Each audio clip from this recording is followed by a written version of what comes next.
Listen carefully and answer questions 1 to 4. Hello, how can I help you today?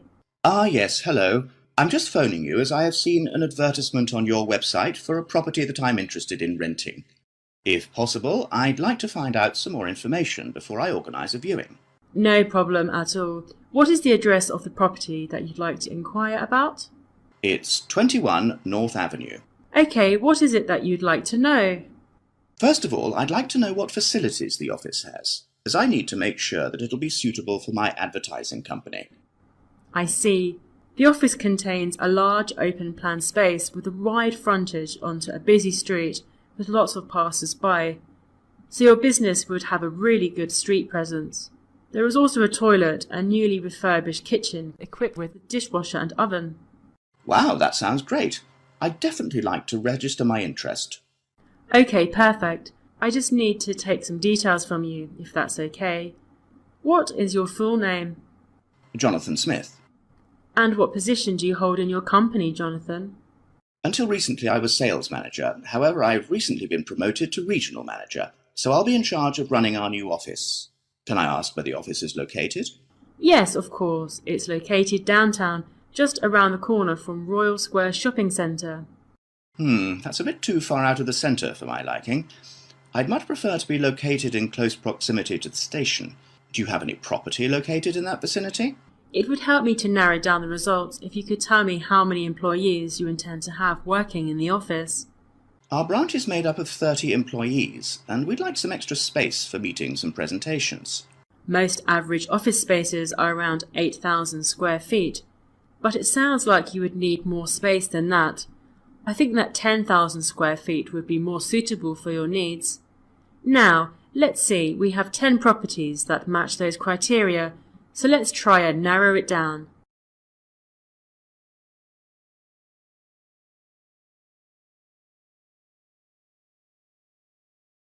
Now listen and answer questions 5 to 10. Do you have any other requirements? Well, we'll need access to the office 12 hours a day, but security should be 24-hour. We don't hold any money on the premises, but it's crucial that we protect our customer information against theft. Okay, anything else? Yes, ideally I would prefer the new office to be split over 2 levels, so that the working office area is kept separate from street level. That will enable us to locate a reception at ground floor level to welcome customers when they arrive. And are there any particular facilities that you need? Our employees work very hard throughout the day, and I want to make sure that they're well nourished. It would therefore be ideal if I could provide them with a kitchen to cook hot meals at lunchtime.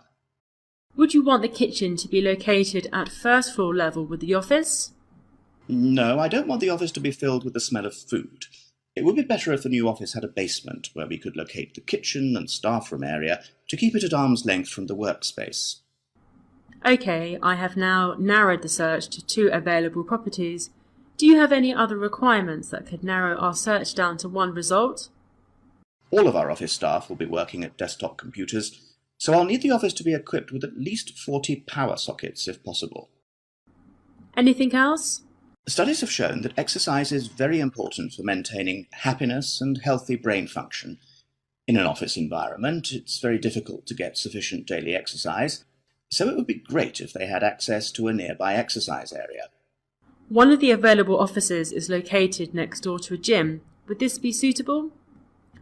Yes, absolutely. A gym is exactly what I was thinking of. Brilliant. Do you need the office to be furnished? I don't think so. I already have some furniture, so I would prefer to bring this myself. That's no problem at all. And before I forget, we will definitely require Wi-Fi access, as much of our work and customer recruitment is carried out online. No problem. It sounds like the property will suit your needs perfectly. I've taken the liberty of booking you a viewing at 3 p.m. on Thursday, so you can see it for yourself. Is there anything else I can help you with today? No, I think that's all the information I need. Thanks very much for your help. No problem. It's been my pleasure to be of assistance. Goodbye.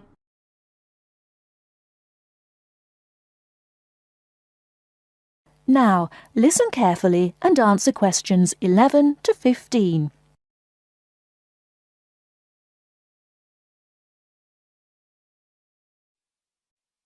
Hello, Top Job Employment Agency. Ellen Sykes speaking. How can I help you? Good morning. My name's Steve Collins and I'm calling about the call centre job advertised in today's paper. For an operative handling credit card inquiries? Yes, that's right. The wages and working conditions are all in the ad, so what I'd like to know now is what the work actually consists of. I should explain that I'm a student looking for a summer job, not long-term employment. That's okay. The people at Intercard say they've always found students to be honest, which of course is essential in this line of work, and they have the basic IT skills needed there.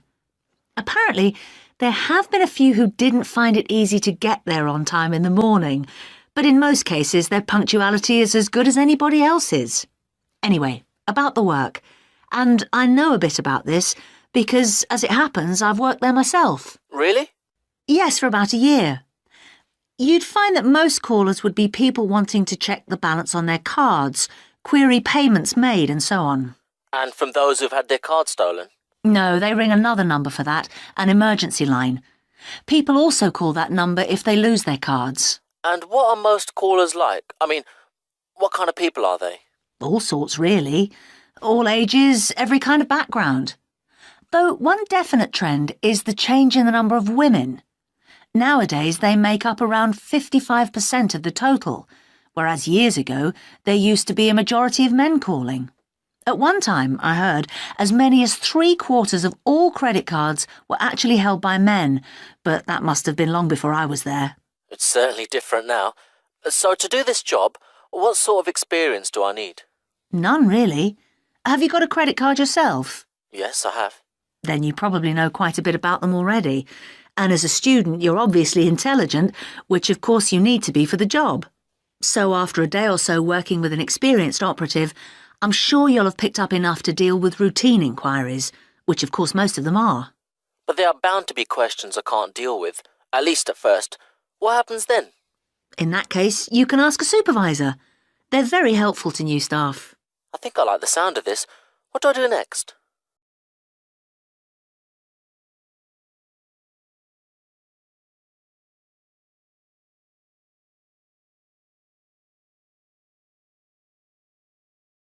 Now listen and answer questions 16 to 20. Can you get over there for 9:45 on Monday morning for an interview? Definitely, yes. Whereabouts are they? In Riverside Business Park. Do you know it? Yes, I've been there once. How do you usually travel? By bus. Right. So you take either the 136 or 137 to the bus station, and when you come out of there, you turn right. Along Orchard Road, that is. The road from the railway station? Yes, that's right. You go past the petrol station next to the car dealers, then carry on down the road. Do I take the first left at the main car park? Well, you could do that, and walk up Newfield Avenue alongside the shopping centre, but it's a long way round. I'd suggest continuing along Orchard Road with the water company and then the insurance offices on your right. They used to be local government offices, by the way. Yes, I remember those. And you keep going until you reach the advertising agency. Now, facing that is a small road called Cherry Lane. There's a newspaper office on the corner, and opposite that is a big hotel, so you can't miss it. And how far down that road is it? Well, they aren't actually in Cherry Lane. You walk as far as the next junction and turn right into Almond Drive at the mail centre. Intercard is in the third building on the right, between the airline offices and the shipping company. Fine. I'll be there on Monday. Thanks very much. Bye. Good luck. Bye.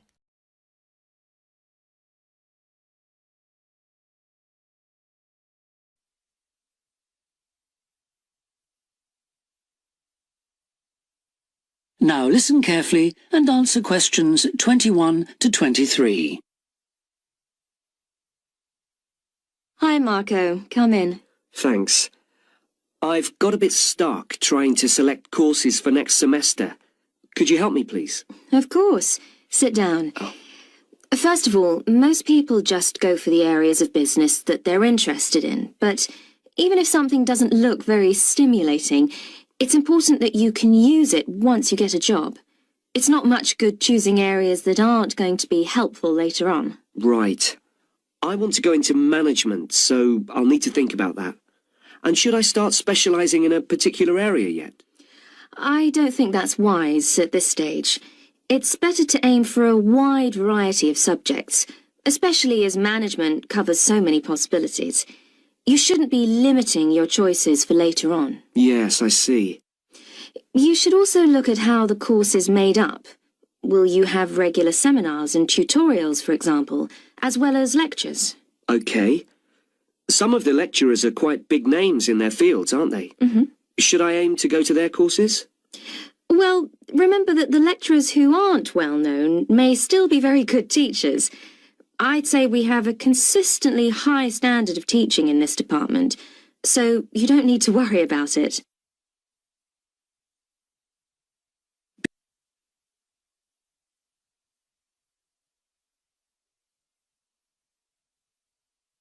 Now listen and answer questions 24 to 30. Good. Well, that's a great help. Now, last time we met, you mentioned doing team management, didn't you? That's right. I'm still quite keen on the idea. Mm-hmm. The trouble is that because of changes in the content of various courses, team management overlaps with the Introduction to Management course you took in your first year. So what you learn from it would be too little for the amount of time you'd have to spend on it. I'll drop that idea then. Have you had a chance to look at the outline I wrote for my finance dissertation? I left it in your pigeonhole last week. Yes. Why exactly do you want to write a dissertation instead of taking the finance modules? It'll be pretty demanding. Well, I'm quite prepared to do the extra work because I'm keen to investigate something in depth, instead of just skating across the surface. I realise that a broader knowledge base may be more useful to my career, but I'm really keen to do this. Right. Well, I had a quick look through your outline, and the first thing that struck me was that you'll have to be careful how you set about it, as the way you've organised it seems unnecessarily complex. The data that you want to collect and analyse is potentially valuable, but you'll need to narrow down the subject matter to make the whole thing manageable. OK. I'll have another look at it. I was talking to Professor Briggs about it yesterday, and I got some more ideas then. For part of the dissertation, I was thinking of trying to persuade finance managers from 3 or 4 companies to let me ask them about their company finances. If not, I think I'll have to change to another topic. Well, go ahead then. I could give you some names. Thanks. Now, let's talk about practicalities. Your dissertation must be finalised by the end of May, so you should aim to finish the first draft by the end of March. Is that feasible? Yes, it shouldn't be a problem. I'll need to register for the dissertation, won't I? Is that with the registrar's department? No, it's internal to this department, so you just need to let the secretary know. Do that as soon as you're sure you're going to write the dissertation. OK. Then, to analyse your statistics, you're going to need some suitable software. If I were you, I'd drop into the computer office and ask them for a copy. Right. So, if I revise my outline...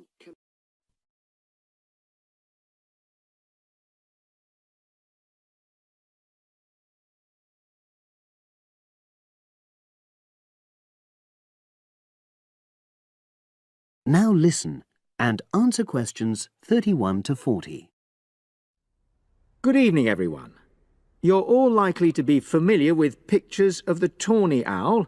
Because of all the owl species in the UK, it's actually the most common one.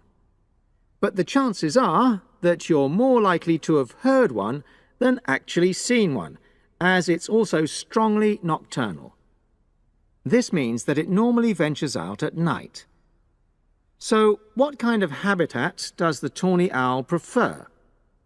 Well, a survey carried out in the 1980s confirmed that this owl is most likely to be found in woodland. If you look at a map of tawny owl distribution across Britain, you'll only see gaps in the treeless marshy areas of eastern England and in some of the more upland parts of northwest Scotland. However, you can sometimes find populations of tawny owls in urban areas too, either in parks or in large gardens. The tawny owl shows some obvious adaptations to its natural habitat. For example, both its wings and its tail are short, which helps it to maneuver through the trees.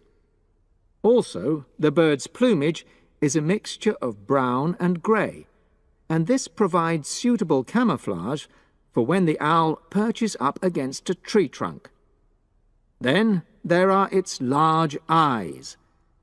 The tawny owl's visual capacities are considerably better than those of humans, and although it can't see in complete darkness, it's sufficiently well equipped to be able to navigate its way around woodland on all but the most overcast nights. Another factor that contributes to the tawny owl's success as a hunter is its excellent memory of the layout of different areas. If you combine this ability with the owl's strongly territorial and sedentary nature, most populations of tawny owl are sit-and-wait predators, you realize that it has a good opportunity to predict where prey might be found. Finally, as well as having large eyes, the owl's sense of hearing is excellent, and this helps it to locate potential prey as it sits on its perch.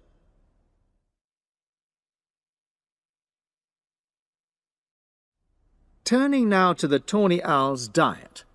Woodland tawny owls feed mainly on mammals, especially small ones, such as wood mice and bank voles. But they'll also take things like frogs or bats, or even fish, if they happen to be available. In urbanized landscapes, the owls seem to prey more on birds. So there are some differences there. Let's just look briefly now at survival rates in the tawny owl.